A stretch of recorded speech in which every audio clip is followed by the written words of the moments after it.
welcome to the Balance to Excellence podcast with your host, Dr. Judy Wright. Thank you for being here. Please subscribe, like, share with your friends. Today, we're going to be talking to Dr. Roberta McNeil. Dr. McNeil is a Chief Medical Officer and Senior Vice President of U.S. Family Health Plan, the TRICARE Prime option here in the Northeast United States. Dr. McNeil is a family medicine physician by trade, and she's been serving the community in one way or another for over 20 years, from doing patient care in a variety of settings to now doing what I would consider population-based care, making sure that the community and the population have their needs met in the best way possible. And now she's done that for our Medicaid population, our Medicare population, and now she's doing it for our veteran population. Dr. McNeil was named one of the top 100 under 50 executive leaders in 2021 by Diversity MBA magazine. She is also one of the recipients of the Williams Forum for Diabetic Education and Health Meritorious Award in Medicine. I've known Dr. McNeil for years. Okay, this is not only my colleague, she is my friend, and it's a pleasure to have you here as my very first guest for the Balance to Excellence podcast. Welcome. Okay. So, the first thing, I know I just said a lot, but tell me what led you to medicine and how you got here. Yay. I'm very excited. Thank you so much, Dr. Wright. What led me to medicine? So medicine is the only career that I ever wanted aside from motherhood. So I knew from a very young age that medicine was all I wanted. I wanted to be a physician. I wasn't sure what type. It wasn't until I got to medical school that I made the determination that family medicine was what I wanted, because there's a variety of patients, types. I got to see everything from newborns to some end-of-life care, and I was never bored with my patient population. That sounds familiar. That sounds very familiar, We right? don't like boredom. Yes. We do not like boredom, We no. don't. So how was that path, on the way? Was it a straight path? Like, how was that path on the way to healthcare? I would say for the most part, it was pretty straight. I went from high school in Brooklyn, New York, South Shore High School, go Vikings, to Spelman College in Atlanta, Georgia. And after college, I went to study for a master's degree in science education because I wasn't quite sure that I was ready to enter in medical school. And then I did a year of post-bac in a program in Buffalo that was sponsored by several medical schools in the state of New York. And then I transitioned to downstate medical school in Brooklyn in 1996. And very long time ago. And after that, straight medical school, 4 years, and then went to a family medicine residency at Columbia Presbyterian, also in New York, and came right back to the community. So after residency, I came back to work in East Flatbush and Crown Heights in Brooklyn. So pretty much where I was raised. Bringing it back to the community. Brought it back to the community, interesting, because which was frustrating. That a lot of people they just go straight. You said was it a master's in science education? Master's in science education. So I finished Spelman. I was kind of young. I finished college at 20. And I was kind of young. Go ahead, you can say it. Yeah. And I wasn't sure that I was ready to start medical school. And in hindsight, I think that was a very wise move because I wasn't ready for the rigors of medical school. So I took a couple of years and worked at Kings County by day and went to City College at night. And so I finished that Master's of Arts at City College in 1995 and then went to Buffalo and did a post-bac program for a year. Did you do any academia, like teaching at all? I did do some teaching while I was working and in graduate school. So I worked for a program that was a combination of the HRA and Medicaid in New York City with CUNY, and it was called a REACH program. And that REACH program was designed to assist men and women who were on public assistance that wanted to go into careers in health.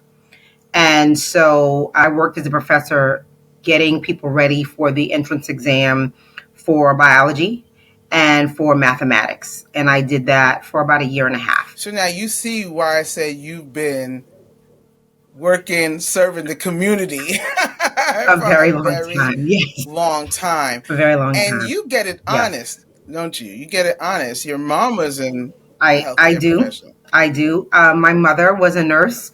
She's from North Carolina and West Virginia, respectively. And she went to Winston-Salem State and got a bachelor's degree in nursing a very long time ago, in That's a big deal. 1959, and went to the Brooklyn VA, which is where her first job was, where she met my father, and proceeded to work her way up through nursing, staff nursing, supervisory nursing, and became a director of nurses at Cumberland, Woodhull. I'm really going to date myself, Woodhull Hospital. And then subsequently, she retired from Harlem Hospital in the 90s. So I always had that exposure to healthcare in the community because everywhere she worked was Black and brown people. And so that's what I knew I wanted to do. Yeah. Did you encounter any challenges as you were going along your path? Even from starting, because I always say we didn't start at medical school. We didn't even start in college. Like we started earlier than that, right? Right. On this path. Did you encounter any challenges, and how did you manage them? So, lots of challenges, I would say, from a young age. When you tell people that you want to be a doctor, the first comment was, no, you want to be a nurse like your mother. And I was like, no, that's an honorable profession. But no, I want to be a doctor. And so, pretty much heard that my whole life. And when I went into medical school, it was always where's the doctor? Where's the real doctor? Are you the nurse? No, I'm not the nurse. I'm the doctor. Even after I was an attending, where's the doctor? She's right here. So it had been, now less so. I think the gray hair helps out a lot. But that was always an ongoing thing. And so, although growing up in the community and seeing a lot of nurses that look like me, I did not see a lot of doctors that looked like me. And subsequently, growing up, then I started to see more doctors, Black and brown, a lot coming from the Caribbean, who came and were working and practicing in New York City, primarily in Brooklyn. And so because, oh my goodness, so many of us can relate to this, right? Like you said, nursing is a super noble profession. Absolutely. And we couldn't do what we done without nurses as physicians. Right. But how did you deal with that? Because that's so relatable to a lot of women doctors of color. How did you Yes. How did you manage that? How did you deal with that in the everyday? Well, in most cases, it made me even more diligent. The fire, I will say, within me to make sure that everyone knew who I was, what I was there for, to study harder, to try to be the best of the best, which is kind of our parents definitely instilled that in us, that we cannot be mediocre. We have to be the best of the best. We have to study hard. And we did many late nights and just trying to really just be our best and stand your ground. That I'm here. I belong here. Sometimes even speaking to other physicians where it's like, no, I'm a MD just like you. And so, but really just, standing firm in my training, which I do believe was excellent. Wonderful. So. And so now you've taught, right? I've taught, You were yes. doing patient care, and Yes. we're doing it in a number of different settings. What led to the transition where you moved into what is the payer space. Right. What led to that transition? So there were a couple of things that led to the transition. So I always loved direct patient care, and think insanely that I might want to go back to that someday. But Not insanely. there were some challenges. So I know she's still laughing. But going to work for a large hospital system in northern New Jersey, where they were very much about the number of patients that you saw a day, the billing. And it was to the point that I was seeing more than 30 patients every day, sometimes 40, and it was becoming actually very stressful. Um, and to the point that you wouldn't stop to go to the bathroom, even stop to write your notes. So I'm going to date myself. Back then we had paper charts, and so we I had to love write our it. notes. Yes. We had to write our notes. There was no typing involved. And so that was one thing. The other thing was I got divorced. And so as I got divorced, I felt that I could no longer work in direct patient care 6 to 7 days a week, and particularly nights. So there were nights that I was in the clinic scheduled to work till 8 or 9 p.m.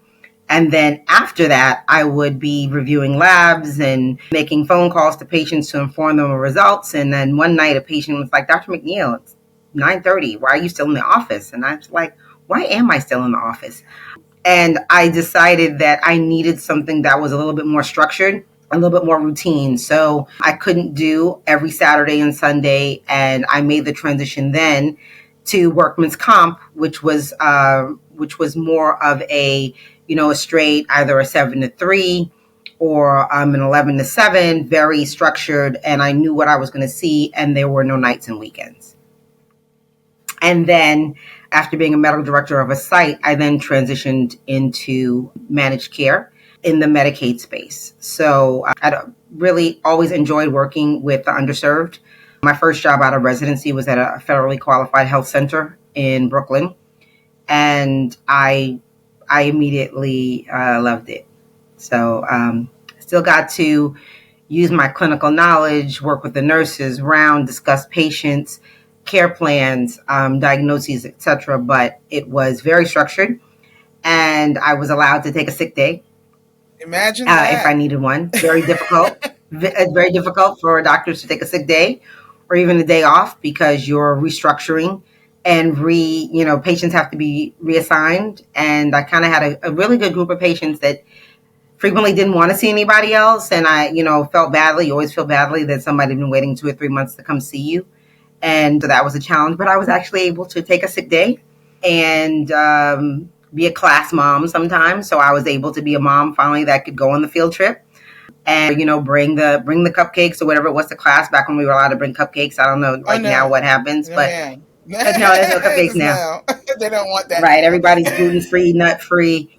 But I was allowed to do that. So I was able to enjoy both motherhood and being a physician. Yeah. No, I mean, that's super important because I think that's the part that they don't often hear about physicians, right? It may seem like we're having a high fine time every day, and it is great to take care of the patients. And some days it's hard, and you hear from a patient that really reminds you, oh yeah, this is why I do This that. is But why. So there were definitely things, wins, yeah, moments, people whose lives that I think I helped save. Unfortunately, people whose lives were lost. And I'm a crier. So when those things occurred, I definitely would, try not to cry. I'd hear the, McNeil toughen up. And so we're not doctors. We are not really supposed to show emotion. But sometimes, I mean, we are yeah, human, so it does come yeah, out. Yeah. So it's never easy when someone transitions. yeah. That So is so true. That is so true. And you really are. I was gonna say kind of, but no, you really are taught to like be neutral face, and No, because yeah, you have to keep right, moving. Um, you right. know, Because your emotions can cloud your judgment. That's the thinking. Although I disagree with that, but your emotions can cloud your judgment. Um, your rational behavior. That thought is you might behave irrationally, which I've not seen. But you are taught to be cool and calm and collected at all times. very true. Very true. I would you spoke about the stress levels that were happening even as you were practicing. And I think it's something that a lot of people don't know, because the moment that you said, those late nights, often several of us that have worked in the clinic space or the federally qualified health space, and even in a private office, um, to be able to serve the community, as people work, they Mm-hmm. can only come in after Mm-hmm. work. So you try to have Right. a couple of nights where it's open later. It doesn't close at 5, it may close at Right. 8, Right. um, 9. 9. But I 9. think Yes. the point that really got me, because I remember it so well too, is, and then it doesn't stop even after that No. last patient, No. because now we're going through like, Right. Because there's still notes, right, there's callbacks, there's lab right, review. We also took phone triage call. So once a month, you were on for an entire week, and anyone with any issue would call the service, and you would get a call, transferred in, and you would have to be instantly awake and alert, and be able to answer those questions as best as I can help you with this. Try this. Did you do this? Because there was no telemedicine, so there wasn't a visual. It's just somebody telling you their symptoms and what's going on over the phone. Sometimes it was just somebody that was scared about something or just had a question, or can I come in the morning and be seen? Sometimes it was literally that level of reassurance. Sometimes it was like I got discharged from the hospital. I'm not sure. Do I take the old medicine that I had before, or do I take the new medicine that I was just given? What should I do? So that was a lot of the phone triage, and of course there was always this is the emergency.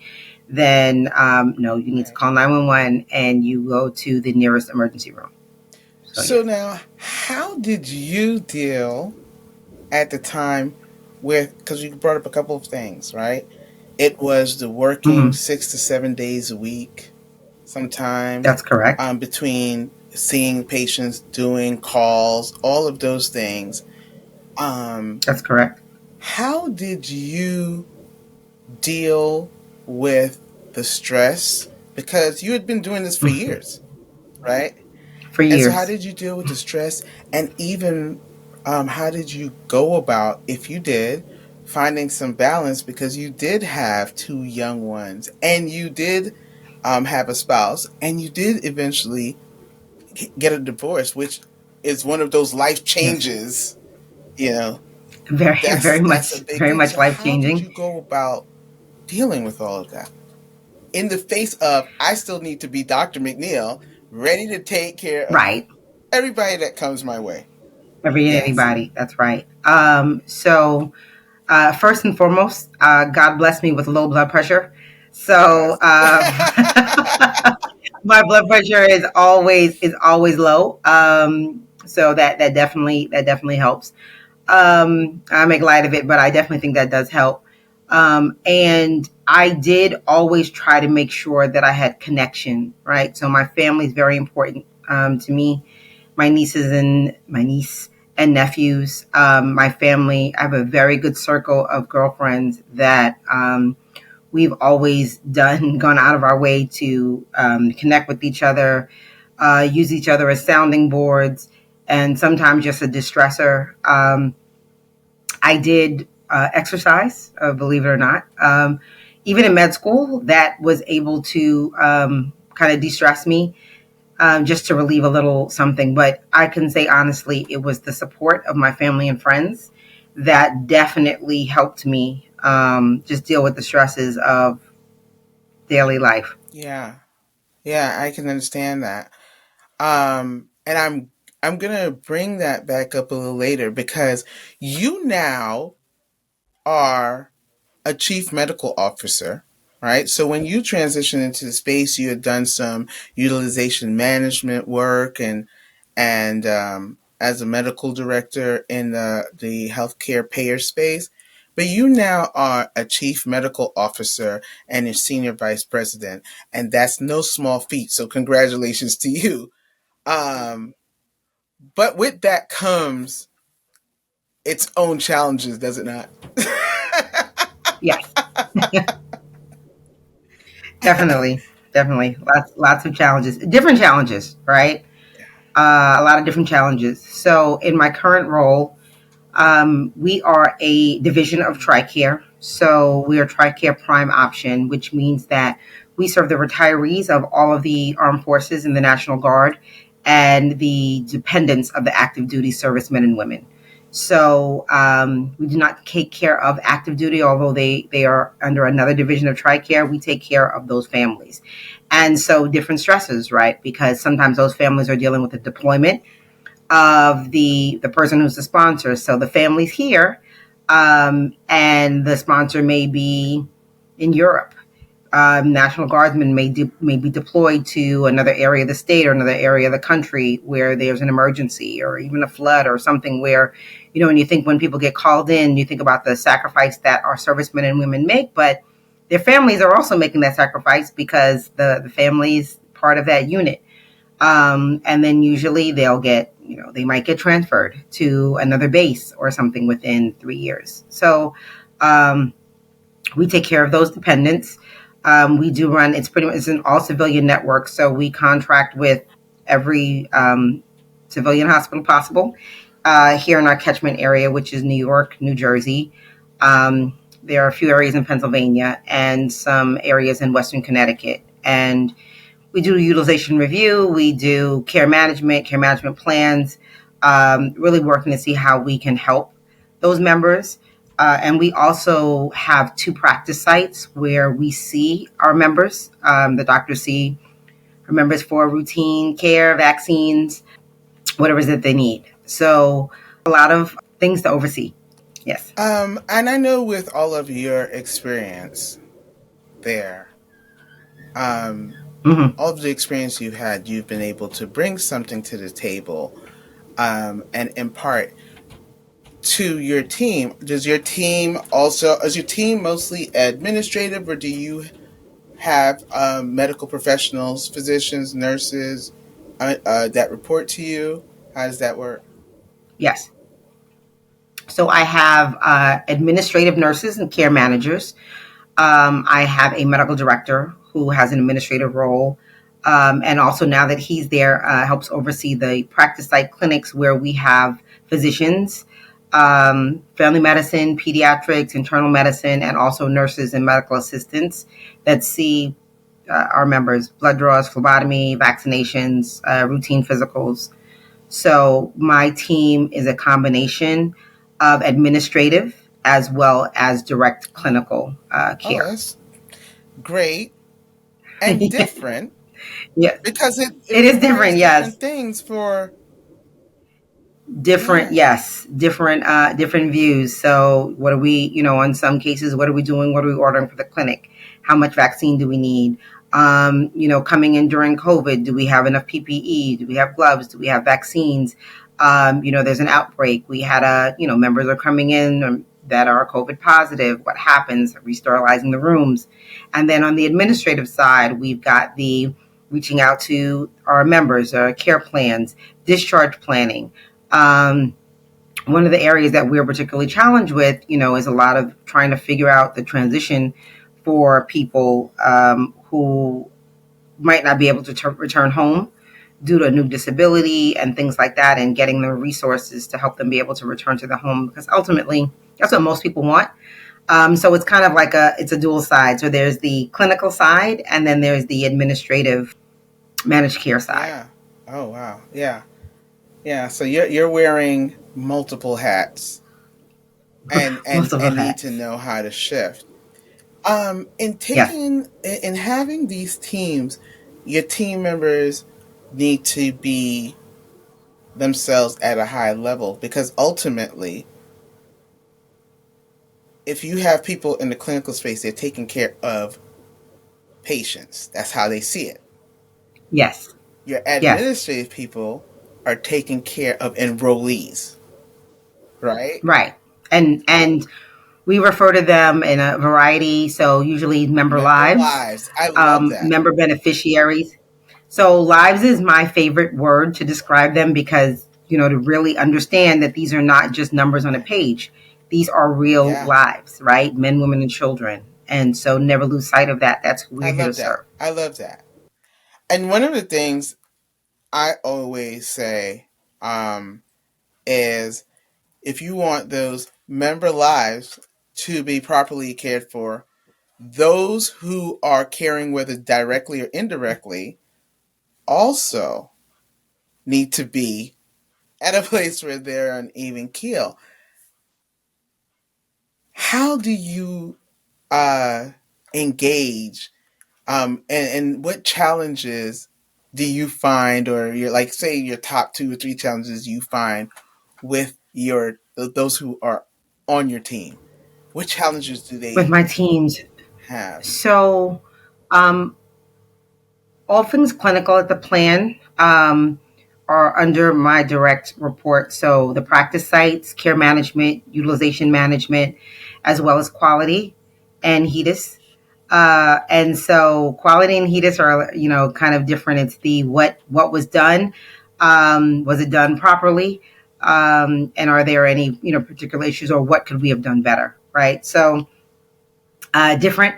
But one of the things that I try to encourage through my entire team is ongoing learning. So if there's something that you need, if there's something that, or there's a course, something that you feel is going to help you be a better nurse, or have more knowledge about a particular thing, or even a better physician.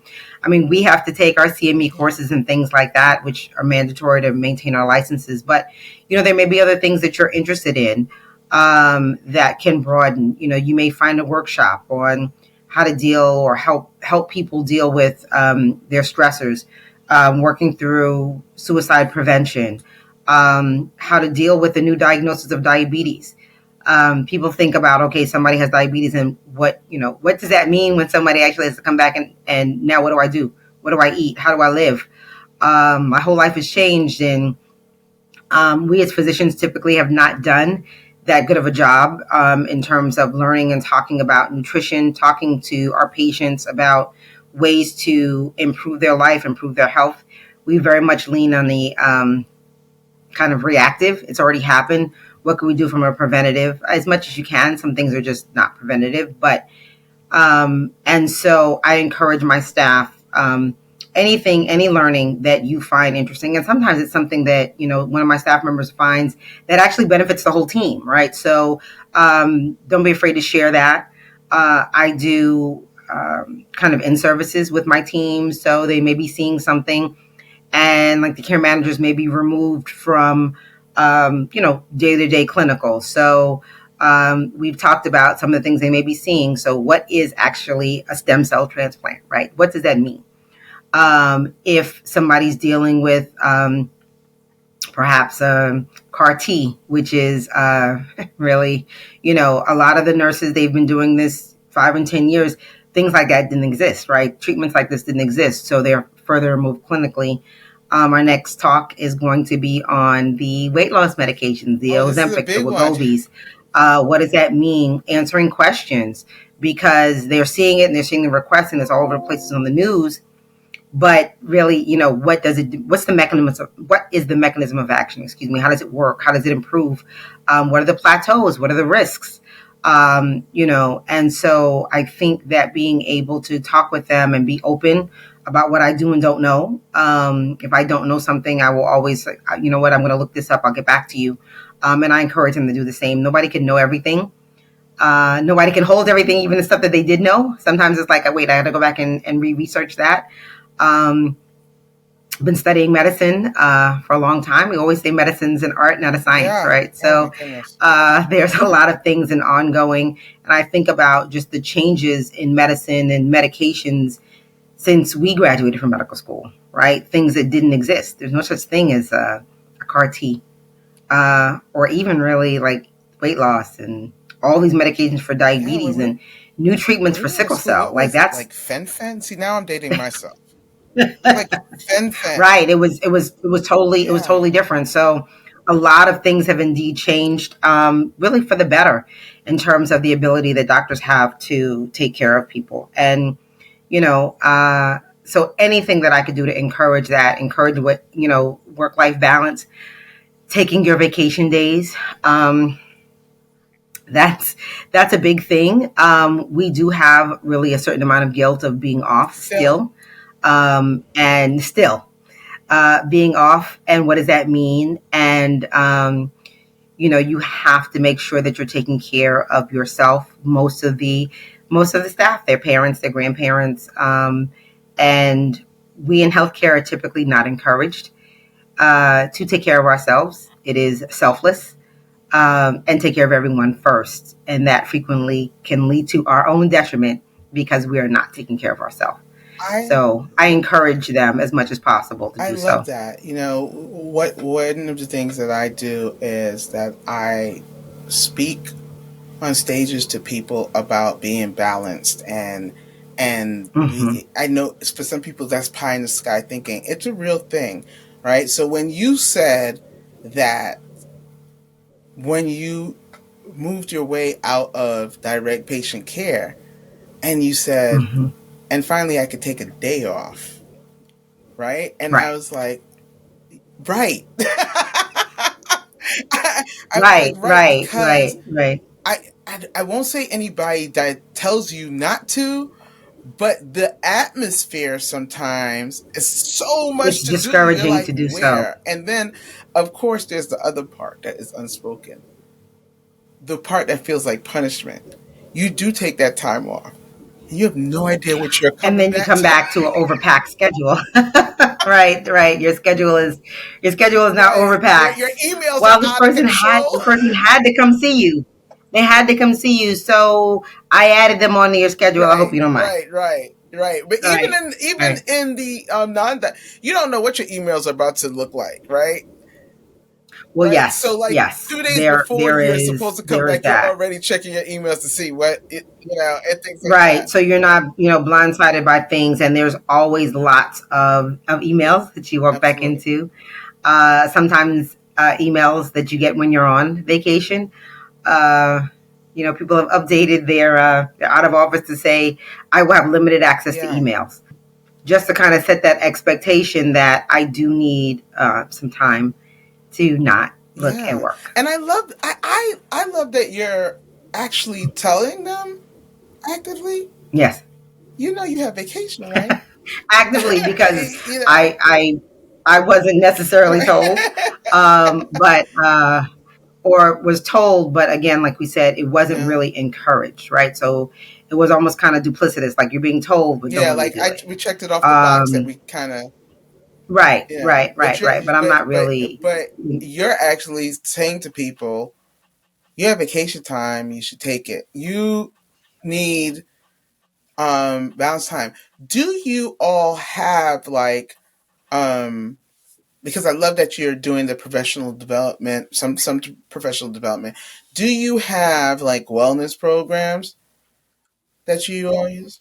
So for our members, we do have wellness programs. We have added benefits for massage therapy and chiropractic care. And so some of the members are actually taking advantage of that. I mean, a lot of people do that on their own. And also acupuncture, which I keep saying I wanted to try, which I've not gotten so far yet. But and in some cases they're gym memberships. So I do encourage, and those are not standard TRICARE military benefits, right? So I do encourage the staff. We do try to do things that are wellness. We do, some retreats. We did a yoga, like a yoga session, and mats and things like that.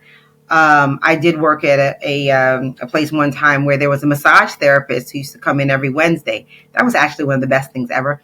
Come in every Wednesday, and you would sign up in advance, and it was free. It was free to the employees, and it was just like 15 minutes, and that was a really really good thing. Just for a second, to kind of go through and de stress. I've not really worked anywhere that's done that before or since, but that was a really nice perk.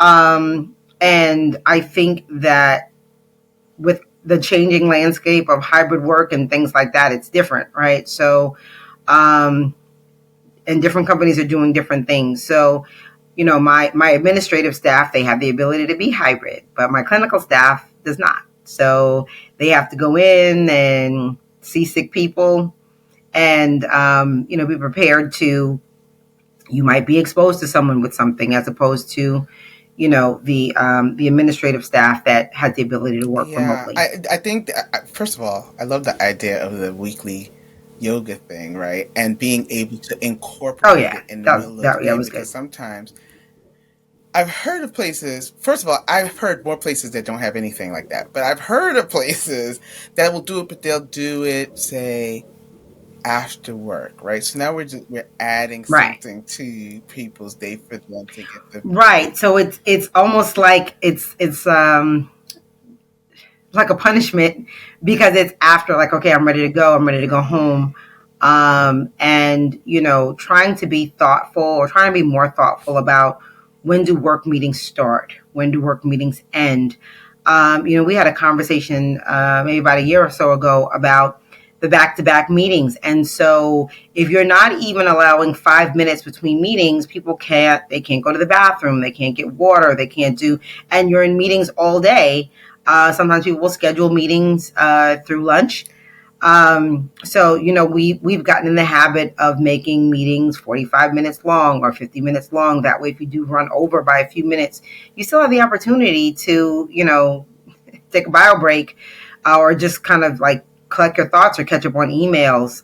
Because sometimes you'll be in meetings all day, and the emails are just popping through, and you can't really answer them until lunch, yeah, if you're not booked through lunch. And so we absolutely. are working to discourage that back-to-back meeting behavior. Yeah, and I think that's wonderful. I mean, one of the fortunate part is when you have um, a workplace that is trying to think ahead and do that. The unfortunate part are things come and go.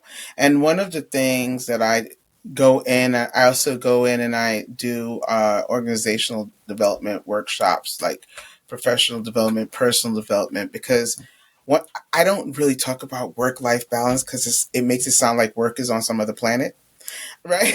So I just call it life balance, because work is a part of life.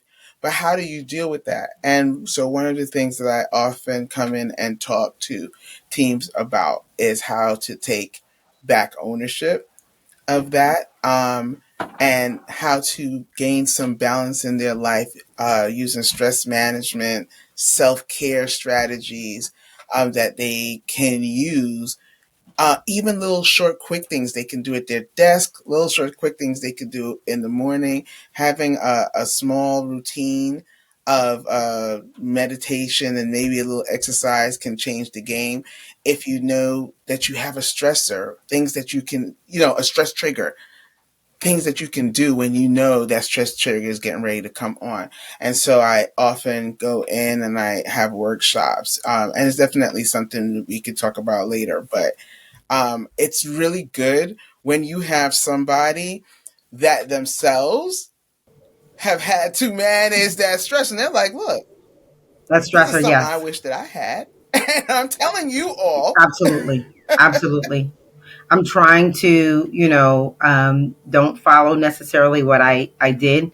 I'm trying to help you make better choices, um, and prioritize.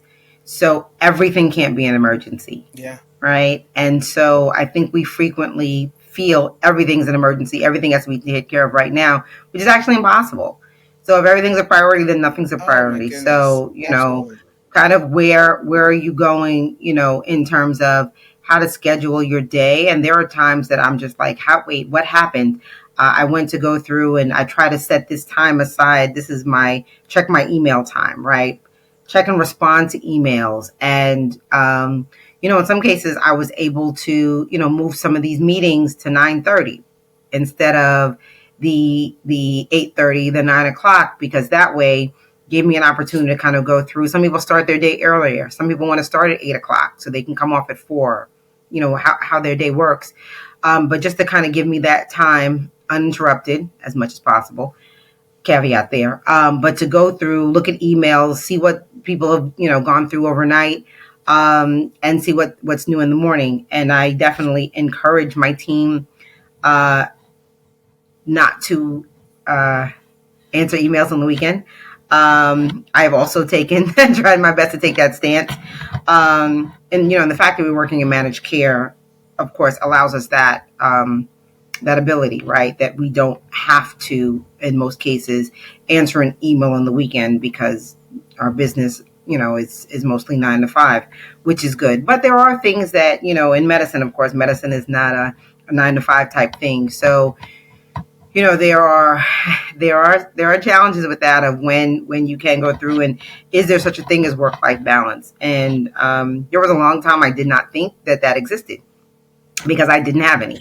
And just tell you honestly, I didn't have any work-life balance. And, some of that was not being able to say no. Most physicians, we are type A. Triple A. So we must do everything. We don't delegate well.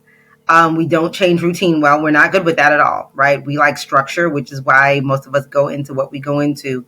And even learning how to delegate a task, right? Being able to release control is in itself balancing, because if I have to do everything all the time, I never get a moment. Never. So Never. I think part of that, and me working to, and it's an ongoing struggle, right? Working to develop my team so that if I have a strong enough team, I don't have to deal with every single thing. I can kind of look and come down, from the 40-foot down. Okay, let's try this, come back up, come back down. And learning how to delegate was a big deal for me. That was something that I was not good at. Not a micromanager, but just not good at letting go of a task to let someone else do the task. It's different than a micromanager, because a micromanager will give you the task and then check on you every 5 seconds. But when you're not even giving them the task, you're not giving them the task yourself. Exactly. Right? You can't. Right. That's right. Not a micromanager. You're holding it so tightly. Right? You're absolutely correct. You're holding it so tightly that you can't, because you don't trust that anyone can do it as well as you can. And and that's a physician thing. That's a mother thing in a lot of cases. We as mothers want to do everything. We want to do everything for our children. We don't want to let our children fail. No failure, no uncomfortability, nothing. And those things, I know those things sometimes are not possible, right? We want to protect. But without being overprotective. And I think a lot of that can interfere with what is a work-life balance. I know a lot of doctors that are mothers, myself included, had a lot of guilt. So if I'm working, I should be with my family. And if I'm with my family, I should be working. And you can't do both at the same time. And so it's like, if you're always thinking about the other, you're not present in where you are. And so that is one of the things that I still strive to do. I'm an empty nester now. Yay! Both of my children are in college, so it's a little bit easier. But, there were times that I was like, I have to be literally in 3 places at the same time. And being able to ask for help. Can you help me, do this? I was not good at that. Yeah. I was not good at that. So there were cases where I was sabotaging my own work-life balance because I couldn't delegate this task, or I couldn't ask another mom, could you please do me a favor and pick my child up? I would gladly pick up other children if I was the first one there, but not necessarily asking anybody to do that for me. And so that was really something that I had to learn, still learning of when and what I need to be present for, but to be present in the moment. Right. So where I am, be fully there, complete and present, not thinking about the next thing. that takes away the joy of what you're doing. So I'm still working on that though. I love how you're talking about some of the things that we encounter because unfortunately it's learned behavior, and some of it is a lot of it a lot of it can be self-inflicted, and that's not Sure. a blame. That's not a blame. No. It's learned Mm-hmm. behavior. I am someone who's a DIY enthusiast. That means I stay looking. Yeah, God bless you I for stay that. looking for I'm not things that. Yeah, to see now learn that to do that's not my walk. myself. And I had to say, much as it's actually cathartic for me, but what's not cathartic is having all those extra things on my plate. And so Right. I had to back away a lot of bit. Right. A lot of bit. Um, I but get no, that. absolutely. Some of it is self inflicted, and part of it, again, is like you said, we can be type A, type AAA Well, personality. that's what draws us to medicine. That's what draws us to medicine, right? And it's part of it as an ego. There is nobody's gonna do it as well as I can. So let me I'll just just do do it. it. And it's easier to do it than to teach you how to do it. Than to teach Okay, to someone tell what to you do. what to do. It's just I can Right. just get it done right now. Right? I'll be done. you Right. know. Um I'll be done before you so figure it out. Yeah. delegation is not easy, and I love that you brought that to the forefront because it's not. Delegation is It's not not. easy. It is something some people are you're like, were you like this all your life? Right? Because it's something you have to learn, Mm-hmm. and it's something you have to stay on top of because you can easily slip back and be Oh, like, I'll just sure. do it. Sure. And that's part, differently now of being a clinical leader, right? I have to develop my team. So not just have people in place, but I have to develop my team that I can trust them, that they know what to do and can operate. And I look at it similarly to thinking about my children. I want you to learn these tasks so that you can go out and be successful in the world. I think, and what I've learned really as being a good manager for me is to teach my team that I'm not going to do the work, but my job is to remove all the obstacles that might be in your way so that you can do your work effectively. So if there's something there, and by all means, there's something you can't do, to be open to, okay, you know what, this is how I think it should be done. And there's no shame in that, right? So everybody doesn't know how to do everything. We're not born Right. knowing everything. And it's okay to not be clear on something. Come back, wait, exactly what did you want me to do again? Because a lot of times we don't listen. We wait to talk, so we didn't necessarily catch that, and that's okay. And so that's one of the things that I really strive to do. Everywhere that I've worked, that I've supervised people, is to try to develop them, and help them learn Yeah, I think that's great. and learn from them, because there's things like I had staff that had to teach me, Microsoft, Excel, PowerPoint. Those things didn't exist, eh, right? no, they didn't. So And every time they want to they did change an not IT exist. platform, and you think my Oh my brain, gosh. like I look at these kids, our kids, right? And you almost feel like they were born with the computer already inserted. Basically they were. The way, I mean, the way that they have the ability to go through and look at this and look at that, and I was like, wait, how do I put this stuff on a slide? And now I'm really going to date myself. I remember typing things out, printing them, and making the slides for the overhead projector when I was a resident for the Yeah. presentations, right? So you do a presentation on the topic. There was a whole task. It wasn't, Microsoft.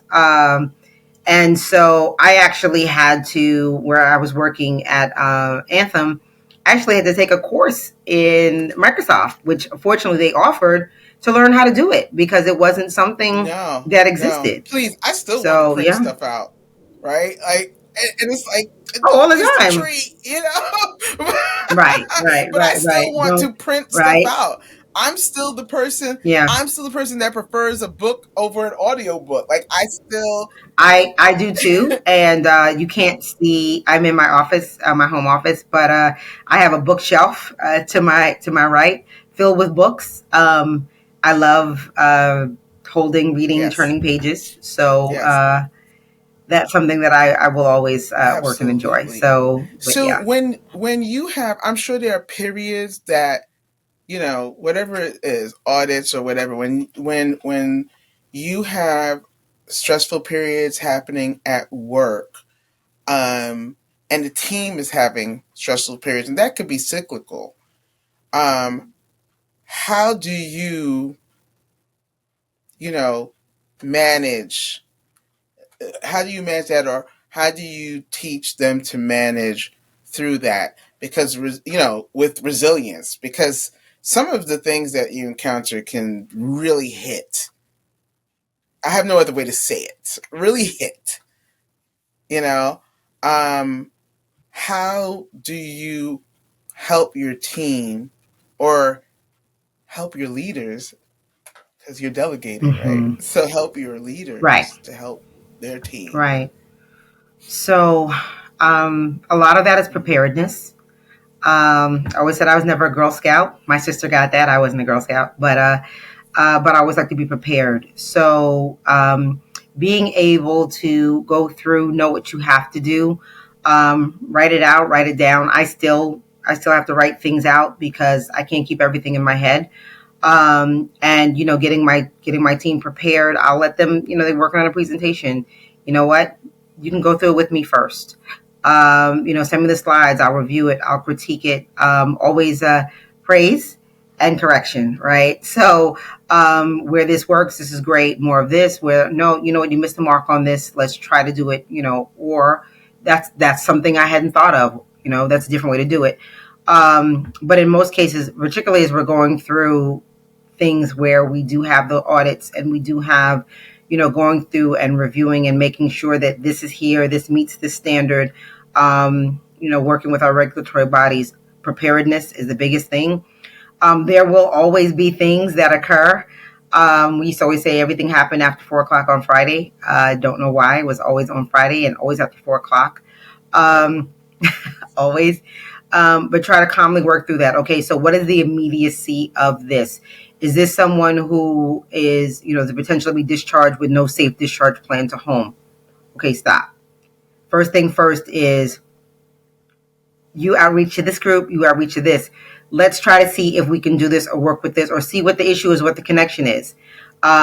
Because a lot of times it can be, I won't say stopped, but it can be corrected before, you would have somebody who's an elderly person who might be discharged home that might not be safe on a Friday night and they can't get their things and their supplies. So getting even the administrative staff to think of that proactively. So discharge planning, which begins at admission, right? Discharge planning, is this there? Are there DME? Ask the family. A lot of times people, they may have, your caregiver, the person's elderly, you're elderly as well. So really asking, what are the supports? So getting the staff to be in that mind frame of asking, what's at home? Is there durable medical equipment or DME needed? Learning to think proactively because the cases aren't the same, but there is a lot of similarities. And so once you've seen these things, once you can kind of think, you know what, did I ask this question? Do you have a hospital bed? And just to get in the mind frame of thinking about some of these things before somebody's going home with no transport and, they had a surgery and they had an ostomy and there's no supplies. Right. So, I'm kind of like glossing over, but there's a lot of things that really being prepared, and asking the questions beforehand can really Yeah, help with. that can definitely, just having that preparation piece. Same thing we try to teach our children, right? Just have Well, yes, just having that that is, preparation piece and thinking ahead for yeah, things. I don't want to say things that can go wrong, but things can go wrong. Preparing yourself to think ahead right. of what would we do in this case? What would we do in this situation? In this Knowing the case. questions that you will ask, but being able to pivot if you need to, Right. to Right. to get And yeah. and and that is not something necessarily that in terms of, that a lot of us do well. This is how it should be. And why Oh isn't it yes, this we like way? And a lot of times we algorithms. get stuck We in the do we right. we Why like why isn't it this way? Sometimes it's just not. Right, right. So, what sometimes you do have to pivot. Life will make yes. you pivot. Even if you're not prepared. Sometimes you know um and so these are things that you're saying, I have to go through this, I have to work through this, and it's kind of how it is. So flexibility is important. Absolutely. Absolutely. Not another skill I was not necessarily good at. So I've gotten better with age, but I was not necessarily good at that, not necessarily good at being flexible. So let me ask you, because we're gonna be wrapping up, and first of all, just thank you so much because this is, like I said, we've known each other for many years. We're gonna stop dating ourselves. We've known each other for many years, but this was even enlightening for me to understand the things that you see as you lead your team, and what you've been able to bring to the table, that I'm sure that they're grateful for. But let me ask you a question. Looking back, if you go back, what do you wish you Back. knew at the Okay, I'm start going of your back. career? What did I wish I knew? Ooh. What I'm did I sitting here wish? making Ooh, you. that's a really good question. Um, wow. Um, Or what is something that that you know it's, now? what I wish I had known in the beginning was it's okay to admit that you don't know something. So good. Um, that was for me, that was a really big deal because I always have to know, right? I got to be the smartest kid. I have to be this. I have to be, and that sometimes it's okay not to know, and to take a moment, pause, and sometimes I may have to go look this up. Um, that's one of the things I wish I had known. I spent way too much time beating myself up about things that had Yeah, passed. I should have done this, and that's not always where our mind is going. So that is one of the main things that I wish I had done, and uh, be kinder to myself. Um, I think I was definitely my own worst critic, and where people were like, "Oh, she's fabulous," I'm like, "Oh God, I didn't do this. I didn't do this." Right? But be kinder to myself. Those are definitely two things that I wish I had known at the beginning of my career. now this may sound the same, and if you have the same answer, that is fine. What advice would you give to new professionals that are entering the healthcare field today? Ooh, ooh. One, those two things definitely. It's okay not to know, and go back, look it up. Be prepared though. Go back and look it up. Don't just say I don't know and keep moving, right? But go back and look it up. Definitely be kinder to yourself. With these things, and take time for yourself, and Talk nice to yourself. I always tell people that. Talk talk nice to nice to yourself. yourself. We don't speak to anyone the way we Yeah. speak to ourselves, and so we would never, in most cases, speak to anyone the way we speak to Right. ourselves. We are kinder, we are gentler, and we don't speak to ourselves Absolutely. that way. Um, I think anybody going to the healthcare space now, definitely those two things. I would also say, try to make time for your family. Try to find something to connect with that's outside of medicine, if at all possible. If it's a dog, if it's exercise, if it's reading, non-medical stuff, reading, connecting with your family, your spouse, your loved ones. The time is short, and so I think we lose sight of that.